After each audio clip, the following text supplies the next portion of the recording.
जम्मू कश्मीर में कोरोना के 632 नए मामले सामने आए हैं। वहीं दूसरी तरफ 1386 लोगों ने कोरोना वायरस को पिछले 24 घंटे में मात दी और स्वस्थ हुए। प्रदेश सरकार द्वारा जारी बुलेटिन के मुताबिक पूरे जम्मू कश्मीर में अब तक 1252 लोगों की मौत हो चुकी है। वहीं प्रदेश में सबसे ज्यादा प्रभावित जिला जम्मू रहा, जहां कोरोना के 173 नए मामले सामने आए हैं।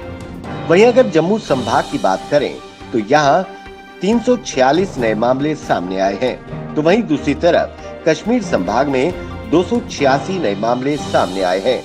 इसके बाद पूरे जम्मू कश्मीर में कोरोना संक्रमितों का आंकड़ा बढ़कर 79,732 हो गया है। अखनूर कस्बे के खोड़ पंचायत, बरडो और कालाकस के लोगों ने पीडब्ल्यूडी की कार्यप्रणाली और अधिकारियों से तंग आकर खुद सड़क की मरम्मत करवाई। आजकल बैक टू विलेज फेज 3 चल रहा है। क्या अधिकारियों को इसकी सुध नहीं है? ये सड़क भ्रष्टाचार की भेंट चढ़ चुकी है। इसका जिम्मेदार कौन? जनता क्यों परेशानी झेले? ये लिंक रोड कालाकस और बर्रो के चपरियाल जाने वाले ये रास्ता पिछले 4 महीनों से बंद पड़ा हुआ था। कई बार पीडब्ल्यूडी अधिकारियों को इसकी जानकारी दी गई, लेकिन कुछ नहीं हुआ। भाजपा जनता युवा मोर्चा के महामंत्री सुरेश शर्मा ने जानकारी दी कि 2 वर्ष पहले नाबार्ड योजना के तहत 1 करोड़ 25 लाख का टेंडर हुआ और अलॉटमेंट होने के बाद सिर्फ 13 लाख रुपए का ही काम हुआ। इस इलाके के लोगों को बड़ी समस्याओं का सामना करना पड़ रहा है। इन लापरवाह पीडब्ल्यूडी अधिकारियों पर सख्त कार्रवाई होनी चाहिए। हम लोगों ने खुद ही सड़क की मरम्मत करवाई है। यहाँ पीडब्ल्यूडी अधिकारी और ठेकेदार की मिलीभगत है। इनके खिलाफ तुरंत कार्रवाई होनी चाहिए। जम्मू संभाग के जिला रामबन में एसएसपी रामबन हसीब उर रहमान द्वारा खान फिटनेस क्लब का उद्घाटन किया गया।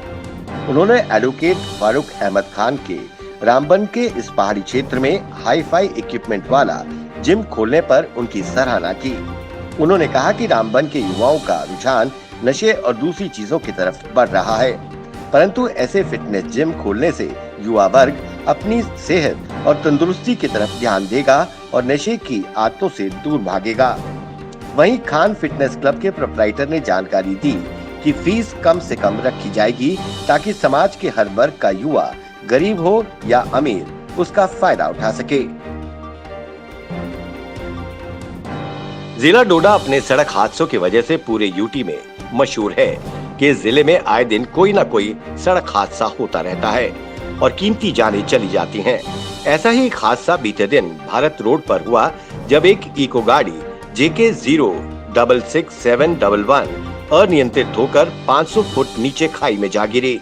इस हादसे में अख्तर हुसैन की मौके पर ही मौत हो गई। पुलिस ने मौके पर पहुंच शव को अस्पताल पहुंचाया, जहां पोस्टमार्टम के बाद शव को परिजनों को सौंप दिया गया है। कश्मीर घाटी में आतंकियों ने सीआरपीएफ की रोड ओपनिंग पार्टी पर हमला कर दिया, जिसमें 5 सीआरपीएफ जवान घायल हो गए और इलाज के दौरान अस्पताल में 2 जवानों ने दम तोड़ दिया। जानकारी के अनुसार सुबह आतंकवादियों ने पामपोर के बाहरी इलाके से सटे बाईपास पे रोड ओपनिंग पार्टी पर हमला किया। इस हमले में 2 जवान गंभीर रूप से घायल हो गए। इलाज के दौरान उन्होंने अस्पताल में दम तोड़ दिया और शहीद हो गए। वहीं 3 जवानों का अस्पताल में इलाज चल रहा है। कांग्रेस नेता और राहुल गांधी और पंजाब के मुख्यमंत्री कैप्टन अमरिंदर सिंह की खेती बचाओ यात्रा पंजाब के विभिन्न शहरों पे पहुंची। भवानी मंड के अनाज मंडी में राहुल गांधी और कैप्टन अमरिंदर सिंह ने विशाल रैली को संबोधित किया। राहुल गांधी ने कहा कि भाजपा सरकार को कानून बनाने की बहुत जल्दी थी। सोचा होगा कि एक बार कानून बन गया तो किसान कुछ नहीं कर पाएंगे, लेकिन प्रधानमंत्री मोदी किसानों की शक्ति को जानते नहीं है। किसान एक बार अपनी जिद पर अड़ जाए तो वो अपनी बात मनवा कर ही रहते हैं। इस बार भी किसान अपने हक की लड़ाई लड़ रहा है, जिसमें मैं और मेरी पार्टी कदम कदम मिलाकर उनके साथ खड़ी है।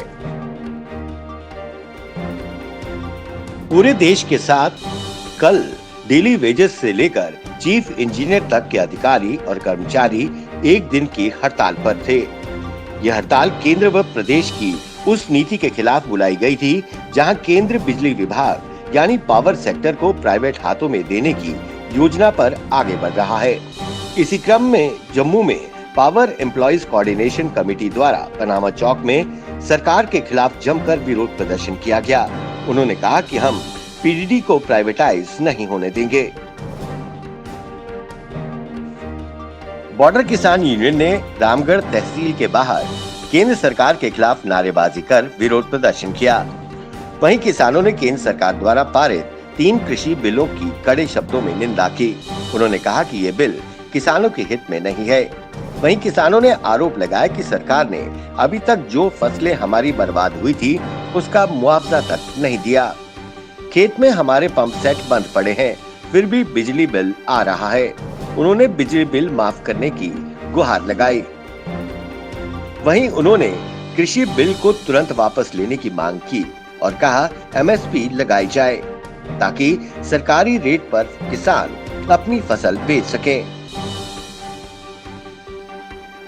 जिला डोडा में पीएचई डेली वेजेस ने डीसी कार्यालय के बाहर अपनी मांगों को लेकर जोरदार विरोध प्रदर्शन किया। उन्होंने मांग की कि उन्हें रेगुलराइज किया जाए, मिनिमम वेजेस एक्ट लागू किया जाए और उनकी लंबित पड़ी वेतन को जल्द से जल्द रिलीज किया जाए। आपको जानकारी देते हुए बताते हैं कि पिछले कई दिनों से यूटी जम्मू कश्मीर के पीएचई डेली वेजेस अपनी मांगों को लेकर लगातार हड़ताल पर हैं। वहीं उन्होंने उपराज्यपाल मनोज सिन्हा से इस मसले पर हस्तक्षेप की मांग की।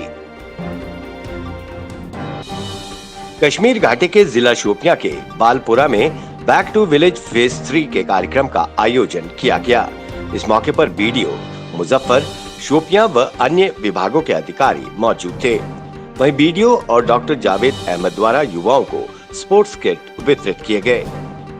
बीडीओ ने लोगों की समस्याओं, मांगों और आ रही कठिनाइयों को ध्यानपूर्वक सुना और उनका उचित निवारण का आश्वासन दिया। वहीं बीडीओ ने कहा कि रूरल और रिमोट क्षेत्रों में लोगों की बहबूदी के लिए विकास कार्यों पर ध्यान केंद्रित किया जा रहा है।